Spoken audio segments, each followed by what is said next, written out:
Ijapa Tiroko Oko Yanibo, the cunning tortoise, husband of Yanibo. A long time ago, in a small Yoruba village, lived Ijapa Tiroko the tortoise, famous for his cleverness.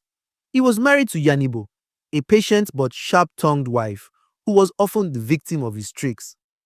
One season, there was severe famine. Food was scarce, and people were eating whatever they could find, but Ijapa was determined not to starve.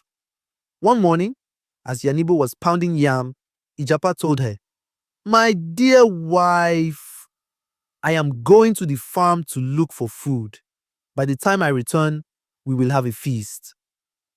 But instead of going to the farm, he went straight to the king's palace, where a big festival was being held. The king's servants were preparing large pots of pounded yam and egusi soup for the guests. Ijapa greeted the servants warmly and, using his sweet tongue, convinced them to give him some food to taste so he could tell the king it was delicious. The taste became a plate. The plate became two. And before long, Ijapa had eaten more than most guests. With his belly full, he wrapped some pounded yam and meat in leaves, tied them under his shell, and strutted home. When Yanibo saw him, she was surprised. "Where did you get all this food?" she asked. Ijapa smiled. "Oh, I worked hard on the farm today. The gods have blessed us." But Yanibo was no fool. She saw traces of palm oil on his mouth and recognized the aroma of the king's soup. She decided to teach him a lesson.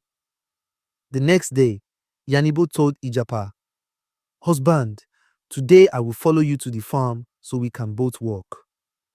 Ijapa panicked but could not refuse.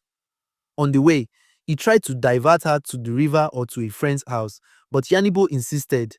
Eventually, he confessed the truth that he had been going to the palace to eat free food. Yanibo laughed and said, "So, the great Tiroko is not just cunning, he is also lazy.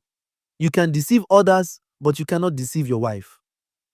From that day, whenever Ijapa tried to plan a trick, Yanibo would simply say, "Tiroko Oko me. Remember the famine."